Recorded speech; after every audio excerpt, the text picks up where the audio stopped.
Let's f***ing roll.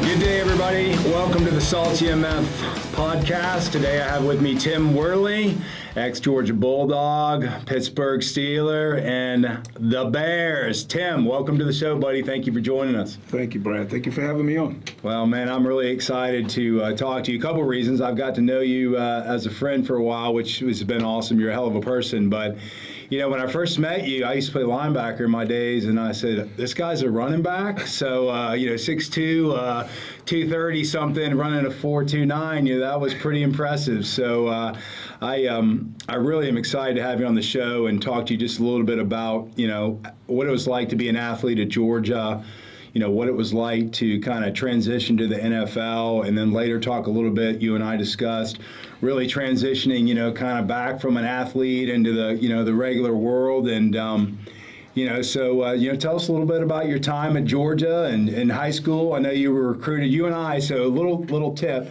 Tim was a much better athlete than me, obviously, but we both were recruited. He was recruited by Mel Foyles, right? Yeah. Yeah, at UNC at the time, right? Yes, sir. Yeah, and then so I was recruited by Coach Foyles at the University of Tennessee, so he had moved to North Carolina, and my time at Tennessee was short-lived, but if Coach Foyles, if you're out there listening, I never got to tell you this. I really appreciate the opportunity because you pursued me and gave me an opportunity, and obviously you had a good choice in athletes. So Tim, tell us a little bit about your background, how you ended up with Georgia, and I'm gonna let you roll, bro. Okay, thank you. Thank you for having me on, Brad. Man, it's awesome. I'm from North Carolina, born and raised. I started getting recruited my ninth grade year, freshman year in high school. The very first university to recruit me was Georgia Tech, believe it or not. Wow. I had a guy named Coach Guy. He was a special team coach there. He actually came to the Steelers when I was there later on with Bill Cowher. So awesome. It was like crazy, So, and the second team was Clemson University. And I always thought that I would end up playing for the Clemson Tigers. But growing up in North Carolina, I was a Tar Heel growing up. And nothing personal, Bulldog fans, but I am a Tar Heel at heart, only in basketball, no football. So, but the heavy recruiting started for me right around my sophomore year. I was a four-sport guy. I played basketball, football, track and field, and baseball. Actually, Brad, baseball was my better sport. Yeah. I felt like I was a better dominant baseball player than I was football. I felt like I was a better track guy than I was football. Running a 4.29, buddy, you were probably pretty good at that track roll. Right. So, but there was something about football, the physicality of the game. I figured if I was, being a teenager and you had to be in school, I figured, if I could take some shots at people and not get locked up for it, I'm like, yeah, man, I want this all day long. Yeah. You talk junk. Come on the field, bro. When we were on the field, we wasn't friends. You know what I mean? And I played running back. In high school, I pretty much played every position. Running back, quarterback, linebacker, strong safety, kicker, punter, kick return, punt return. And I really didn't run the football until my freshman year in high school. I was always too heavy in Little League and Pony League. Yeah. Okay. And you're all restricted sticker, man. I hated those things, man. But sports in my hometown, Lumberton, was all we had. And I can remember just in the community, the families in the whole city, they come out and watch us play sports, watch us play football, baseball. I can't tell you how many baseball all-star games I played. Yeah. Guys, baseball was my first love, I tell you. When I left the game my sophomore year in high school, I had a slugging percentage of 5-something. And I threw a 93-mile-per-hour fastball at 16 years old.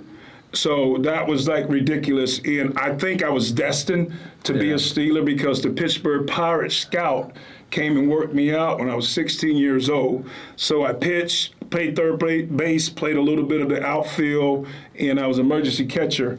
I didn't like catching, but I could do it. Yeah. But I was the emergency catcher, just like I was the emergency quarterback and kicker. But wait, I want to know how many people were on your team. Was it just you and another guy, or what's going on here? Well, we had my junior and senior year. We had probably about 42 guys. Yeah. We had a pretty large team. I actually got a chance to play with a guy named James Hawk Thompson. He played at UNC, played fullback. And my junior year, I rushed for 1,300 yards, and he rushed for 1,100 yards at the fullback position. Wow! And so we were like a huge tandem, man. And just because the talent level wasn't that great unless you really stood out. Yeah. I just had to play every position just about. That's awesome. That's awesome. Utility player, baby. Yeah, exactly. I felt like I was a better defensive back than I was a running back. I actually got DB at the Carolina football camp, UNC Tar Heels. I got the most MVP at the DB position. Okay, right. And I thought I was going to be a powerful, strong safety. Yeah. I love hitting people. Yeah, and so you can tell. I wouldn't want to tackle you, but I really don't want to get hit by you either. So that's a good thing. So. Yeah. So tell me, so you picked Georgia. Why'd you pick Georgia? What was the deal behind that? I mean, obviously, you're a Tar Heel at heart, and you loved all these different sports, which is awesome. That's pretty amazing. I did not know that about you. I mean, I knew you were a good athlete, but so what was it about Georgia that you finally decided, hey, I'm going to be a dog. I like it there, and you ended up going there. So wow, I got some recruiting stories, guys. Some of them I got to save from the book that I'm writing. But anyway, let's bleep those out for now. Read it in the book. Tim Worley's next book. Look for it. But I started getting across the nation my junior year, and I do believe. As a matter of fact, I know for a fact. Track and field helped that because I ran it in the Junior Olympics. It used to be TAC Junior Olympics. Now everything is AAU, but I was a Junior Olympic champion, 100-meter champion in Baton Rouge, Louisiana, at LSU University in the 100 meters. Awesome. There was a couple of guys that ran in the Olympics that I beat, a guy named Floyd Hurd, a guy named Dennis Mitchell. He just called you out, guys. You guys just got called out on the podcast. You write it down, SaltyMF Podcast. You just got called out, boys. So I raced guys like that, guys like Lee McCray, Laverna McNeil. Those are world-class guys, but I won the 100 meters with a 10-4. 10-4 100 meters. And here's something a lot of people don't know. 1984, Baton Rouge, Louisiana. My junior Olympic team, which we were the East Coast Striders, coached by Bob Baxter. It was me, football players, track guy named Danny Peoples that went to NC State, Terrell Carpenter, and a guy named Steve Goldsby. May he rest in peace. Steve was the beginning leg. Danny Peoples was the second leg. Terrell Carpenter was the third leg. I was the anchor. We were the first high school track athletes to break 40 seconds. That's awesome. We ran a 39.63. That's awesome. My split was a 9.99, and I was 17 years old. I was 6'2 and a half. I weighed 210 pounds. Yeah.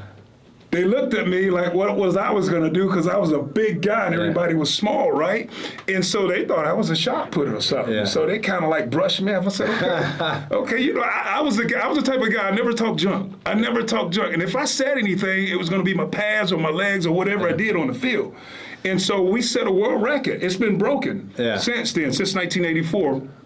But I started getting recruited heavily by the ACC schools, by I think it was the Big Eight back then, Oklahoma and Colorado, teams like that, Oklahoma State, of course UNC, and a couple of schools up north. I wanted to go to North Carolina, but they had a coach named Dick Crum. I don't know if you guys remember him. He was a great coach, but he had a dry personality. Yeah.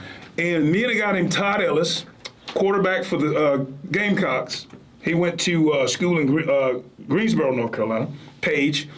We were visiting UNC, just going to a game. I'm the number one back in the state, the number 3 back in the nation, and we're there. Dick Crum didn't have much to say to me. Yeah. So I was like, okay, well, I guess I'm going to cancel this, you know what I mean? And so, the Georgias, the Auburns, the Floridas, the Miamis, all that. And what it came down to, to make a long story short, I narrowed my decision down to 5 schools in this order. Oklahoma was number 1. Yeah. Clemson was number 2. Florida State was number 3. Georgia was number 4. Tennessee was number 5. Yeah. Okay. And I rated it. Here I am, a 17-year-old kid. Pressure, really. Hormones all over the place. You know what I mean? You're growing. So I rated my visit on whether or not I had a good time. You know? So I'll let you guys think about what I just said. Yeah. Okay, and so here's a little cash, buddy. Have a good time here in Oklahoma. Also, there's a brand new Porsche in it for you, buddy. oh my goodness. But listen, I didn't say that though. But listen, I actually Georgia was my worst visit. Uh-oh. All the Dogs fans are getting the scoop on this. Georgia was boys. in the time that I had, Georgia was my worst visit. Yeah. Okay. And Coach Dooley was there then, right? Coach Dooley was there. Yeah. But my best visit was Oklahoma. I fell in love with it, you know, and Clemson was great. Florida State was great. The only reason I canceled Florida State out of the equation was because they had a guy. You guys remember a guy named Sammy Smith? Yeah, I do remember. Okay, Sammy and I, we were both. He was number 2. I was number 3, and he was the number 2 running back in the nation. I was number 3. Sammy, we were about the same size. Yeah. And we're at breakfast that Saturday morning. Sammy said, "Man, hey, I'm gonna go ahead and commit." I said, "Oh man," because I love Bobby Bowden. You know? Yeah. I said, "Oh man!" And see, back then, you really didn't want to go to the same schools that guys with equal talent went, as far as that position. See, Nick Chubb and Sonny Michel and all those guys, you know, those guys team up. You know, they want to win a national. It wasn't like that back then. You wanted to be the man. You know, line us up 8 yards, give us the ball, get out of the way. You know. Well, also, when you're playing every position on the field, it's kind of tough to have to play one position there. I know, man, and it's just. I wanted to play defense at Georgia so bad. Coach Dooley, he was like, nope. But it came down to, in the final analysis, I committed to Oklahoma, and you guys are gonna love this story. There was Barry Switzer, Danny Ford, Coach Dooley. They were all in my neighborhood one night. My mother gave each coach 30 minutes, okay? Oklahoma was the first, okay? Oklahoma had Jim Donnan, he was offensive coordinator. Barry Switzer, head coach. They came in, they presented the University of Oklahoma their football program and what they could do for Tim Worley, right? Barry Switzer, he comes in, snakeskin shoe boots and, you know, rings everywhere, put his feet, you know, across his leg, and he's tapping my mother's table with his boot. And I watched the look on my mother's face when he did that. And I said, oh, Lord, to myself, I am not going to Oklahoma. Barry, you're out. Yeah. And so when he did that, my mother just had a look, and I said, oh, God, this is over. He shouldn't have did that. And when he left, she asked me, she said, is that where you want to go to school? I said, yes, ma'am. She said, well, you're not going. she said, love it. Mama said no. She said, that man is disrespectful. Yeah. She said, get Vince Dooley and Bobby Bowden and Danny Ford in here. Let's talk to them. Yeah. You know what I mean? And but here's the thing. Even with the bad visit, when I say bad, I didn't have a good time. You know, y'all figure it out. But when I say, you know, the visit was bad, Jim Donnan, he pulled me to the side. He said, I'm going to be in town all week. Talk to me. Let's talk. Jim Donnan was the offensive coordinator for Oklahoma, which was, he eventually became Georgia head coach in the 90s, right? So Jim Donnan pulled me aside on a day, and we talked for about an hour and a half. And Jim Donnan told me, he said, I've been looking at everywhere every school that you're recruiting, that's recruiting you in the schools that you're interested in. He said, if you're not going to be a Sooner, because they were going to switch the wishbone back to the I formation just like they did Marcus Dupree. And I used to talk to him on the phone too, right? And which I think one of the baddest high school players ever. Yeah, he was awesome. And he said, listen, if you're not going to be a Sooner, he said, Tim, just like this, he said, the University of Georgia would be the perfect fit for you. I said, Coach, why do you say that? He said, because of your style. He said, you could be the next Herschel Walker or better. Yeah. And I said, okay. That's pretty cool, though, that, you know, that he said, hey, you know, if you're not going, then he had some insight and foresight to kind of push you in the right direction. So good job, Coach Donnan. Good job. And he did that, and I took that in consideration. And then all of a sudden, I called Coach Dooley, and the next thing you know, Steve Greer, may he rest in peace, he was down in Lumberton, And they had everything in place, and I signed with Georgia. That's So that's when I became a Bulldog. There you go, dogs. There's the history. First heard on the SaltyMF podcast, the detail. So I know you had you were at Georgia. I think you played two full seasons, and then you're the number 5 rushing back. So you're one of the top backs at Georgia. And I know that you kind of left early to the draft, right? And then you got a 7th round pick to the Steelers, right? Is that what that was? Yes, sir. Yeah. So what was I'm going to ask you before you leave. I'm going to ask you your fondest first round, 7th pick. I was going to ask you, what was your favorite memory of Georgia, and then we'll move on into the pros and kind of some of that. I want to get some of that background, but like what maybe your top 3 memories? Top 3 memories. The University of Georgia. I know the fans' top memory of me is probably when I ran that 89, 90-yard touchdown against Florida. 1985 as the freshman when Florida was ranked number 1, and we crushed the Gators. You know what I mean? But there's Gator fans in here. Hey guys, don't get defensive there in the back. I mean, it's just a podcast. Personally, my best games. And I only played 2 full seasons and 4 games at the University of Georgia.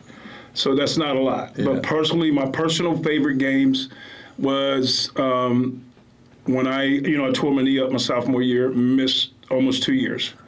Came back, played against Mississippi State in '88. We went down to Starksville, and I think I went 178 with 20 carries and 4 touchdowns. It was personal because, And then we came back a couple of weeks later, and we played Ole Miss.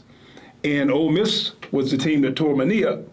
So we opened up the opening kickoff. I took it 93 yards on them. Yeah, that's payback. And payback. And then I come back. I ain't done with the payback. I come back. I said, I'm going to get them again.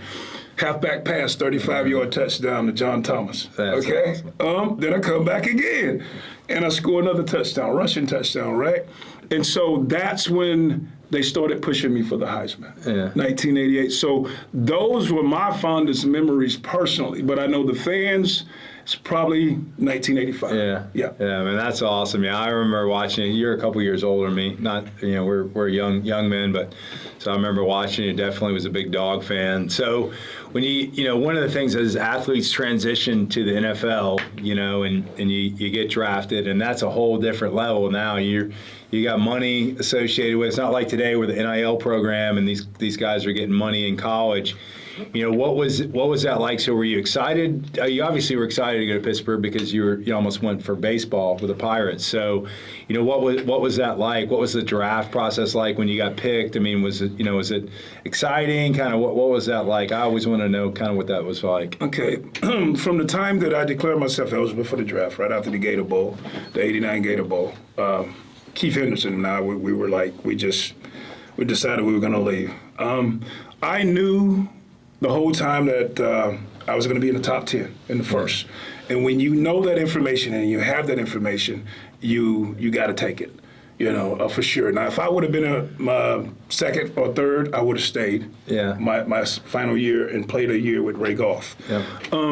But they were saying during the middle of the season and toward the end of the season, you're for sure top 10. Okay.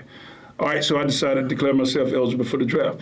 But that process back then in the 80s, like 89, it was a bittersweet thing because today these guys have programs, they have deals, they have guys that they team up with where they go to different states, different resorts or whatever, and they work out and they train. We didn't have that. Right. I had to train myself. Yeah. And back then I was a redshirt junior in '88, so I wasn't allowed to go to the combine.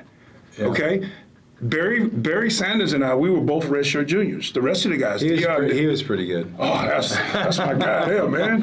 He was a pretty good running back. Yeah. I was just surprised how short he was when I met him. You know what I mean? Barry, they say he's 5'8", 5'7". But anyway, but a great super guy, man. I love him. We were the 2 redshirt juniors coming out, and we weren't allowed to go to the combine. So what happened was all 28 teams at that time, that's all they had, they came and worked me out in Athens. And it was on a March day, late March. And they only wanted to see me run the 40 and do my vertical. Now, when I reported to Georgia my freshman year, they clocked me with a 4.23. Oh, I'm sorry, man. I said 4.29. I didn't mean any disrespect. It's only it's only a 14. You're good. Okay, I came in at 6. I was 6'2 and a half, almost 6'3", 215 pounds, around 4.23. Yeah. Okay. Now, after That's moving, by the way, for a dude that. After I tore my knee up in '86, the best I could get was a 4.29. Yeah. Okay, but by this time, guy's limping. He's limping through that 4.29. But by this time, the weight program that we had, Coach Casey and Joe Tereshinski, they know how to build us up, pump us up. They had that was the strongest I've ever been, was at University of Georgia. Yeah. And so when I ran the 40 for all 28 teams, I was about 232. They clocked me at a 4.38. Okay. Wow. I told them I can get it again. They said, that's all we need to see. I said, no, let me do it again. I said, I want to show you guys. You came here. Here we go. Yeah. Second time I got me 4.35. Okay. I said, okay, I'm good. All right. They said, we don't need to see anything else. If you want to do the vertical, you can do it. Now, my vertical coming out of high school was 40 inches. Okay. Tore my knee up. All I could get was 38 and a half inches. Okay.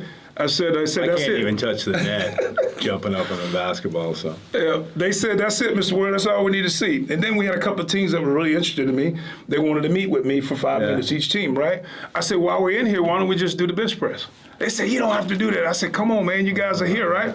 So I took 225. I pressed it 28 times. That's pretty good. I said, okay, all right. And now even today, I mean, that people don't realize, even weight training back when we were growing up wasn't as big of a deal as it is today. I mean, these athletes are really know what they're doing from a strength training. We were just in a rusty old gym with rusty old dumbbells. Well, we had the 3 power moves. You had your squats, your cleans, your bench press. And that's all we knew, right? And but here's that process too, a part of that process. Pittsburgh, Atlanta Falcons, San Diego Chargers, Green Bay Packers, they were really interested. But what made Detroit interested in me is Barry Sanders had not declared himself eligible for the draft yet.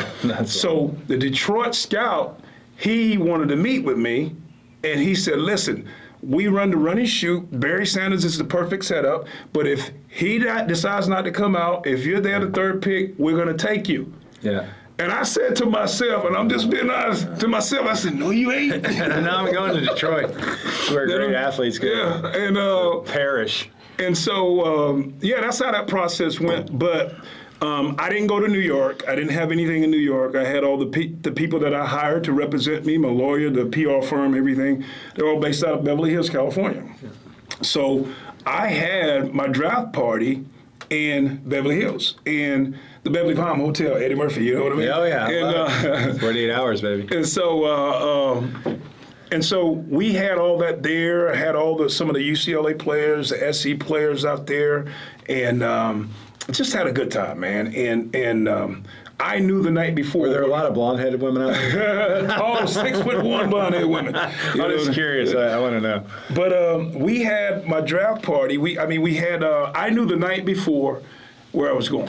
Yeah. I found out the night before that I was going to be a Steeler. Yeah. Okay, and there was this thing between San Diego and a trade with another player for the Steelers, but I found out the night before that I was going to be, they were going to take me with the 7th pick. And when you see that, I can't tell you guys what it felt like. Even that I knew what it felt like when I was watching the screen and I saw Pete Rozelle, I could read his lips. He said, Tim Worley.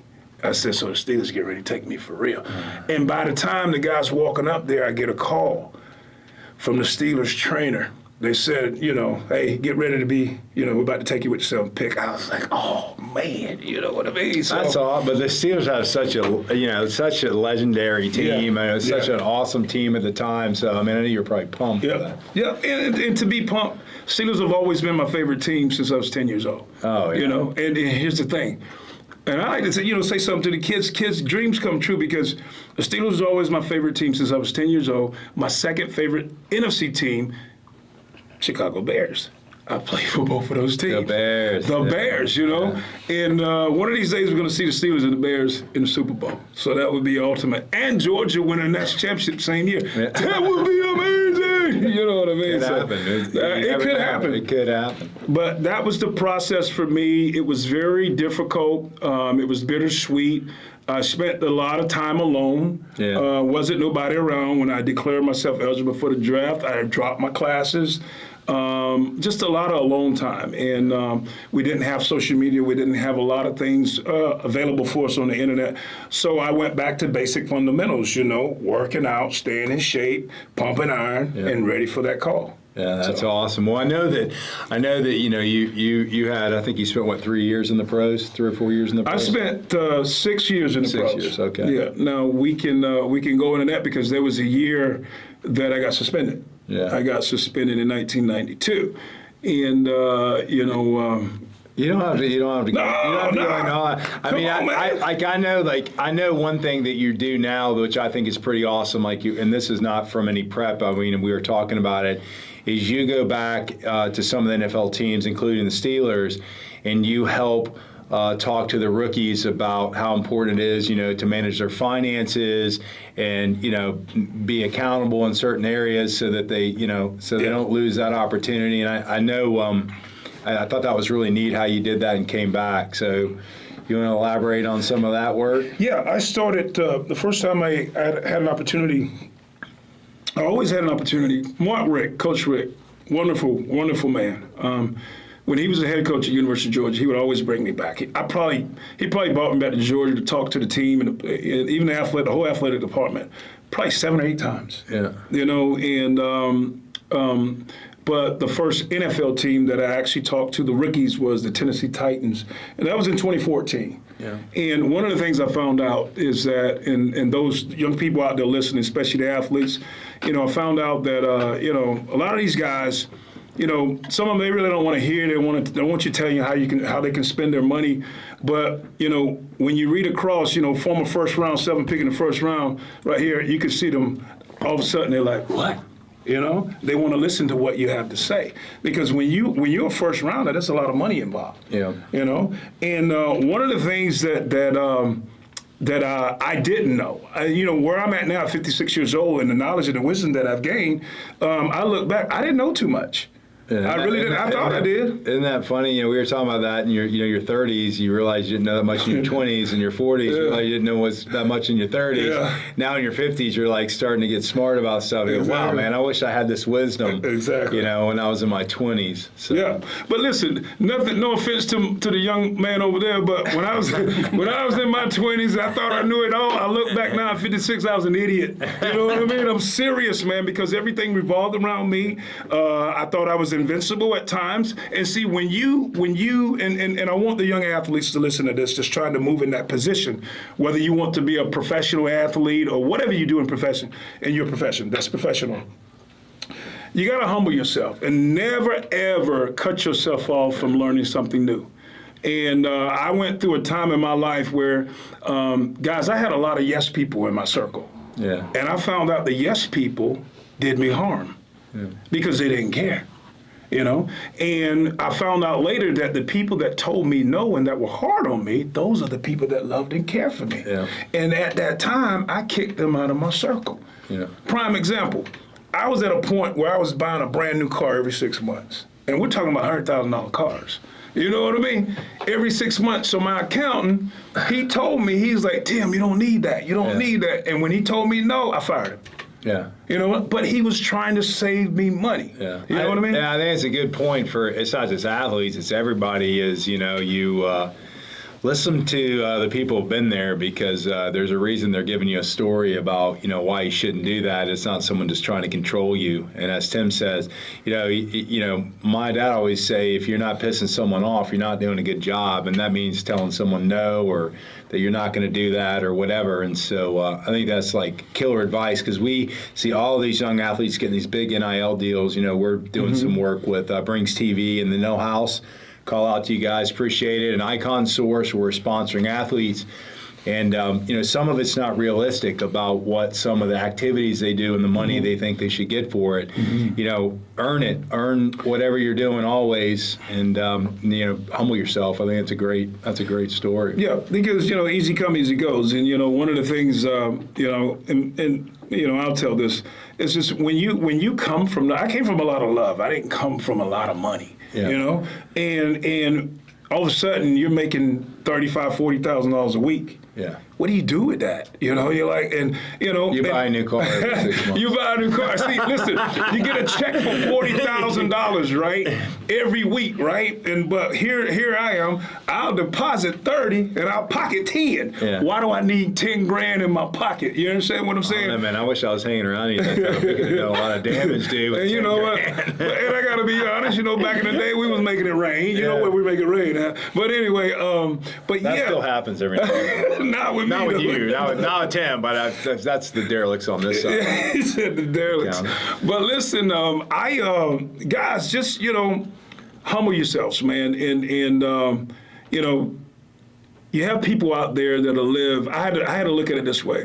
There were people out there that cared for me, and there were people out there trying to tell me the right thing to do. But I was so hard-headed. And one of the reasons why, I never got diagnosed with a concussion. But the doctors say the fact that your head was bounced around off the stem over and over like that for so many years, there's damage, right? But see, what they don't know is my mother always said, you got a hard head, boy. You know what I mean? So she didn't know she was prophesying to me back then. Yeah. And so I never got knocked out. You know what I mean? But you know, for the young athletes out there or anybody, man, it's about humbling yourself. Yeah. You know, it's about taking care of yourself, but not being selfish with it. Yeah. I really did not know what I had in the palm of my hands when I was 21 years old. Yeah. I didn't know. And you know when I found out, Brad? I found out when I retired in '96. I didn't watch football for 3 years. I was living in Chicago, moved back to here in Alpharetta, okay? And I sat in the stadium. I went up to Chicago, sat in the stadium and watched the Bears play, and I couldn't watch the game. I sat in the stands with my head down and cried the whole time. That's when I figured it out. I blew it. You know what I mean? I didn't know. But see, now I know I've been given another opportunity. Yeah. I've been given an opportunity to live life, you know, the way I'm supposed to live life. I've been given an opportunity to know what's important. I've been given an opportunity, now peep this, to say no, because that's the most freest thing I can say today. I didn't know how to say no. Yeah. I didn't know how to say no to people. Tim, let me get this. All right, man. You know, but now I'll tell you, no. Yeah. No. Hey, Tim, no. No, I'm sorry. I ain't apologizing. No.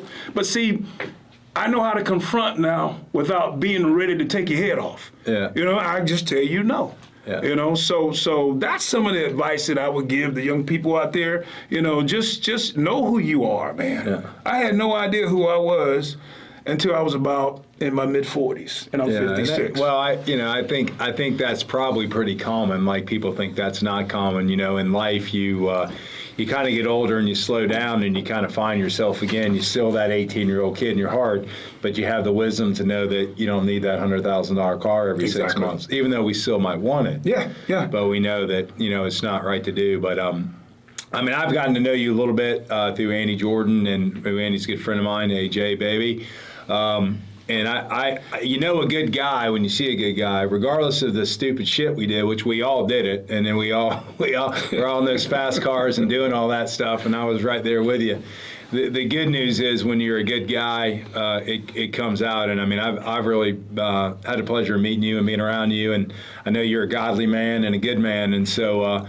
You know, all the things we did in our past and the sins we did, we can bury all that stuff and move forward. But, you know, I really appreciate you joining us today, and I love your story. You know, love you as an athlete, love you more as a person. My man. Because you're a good man.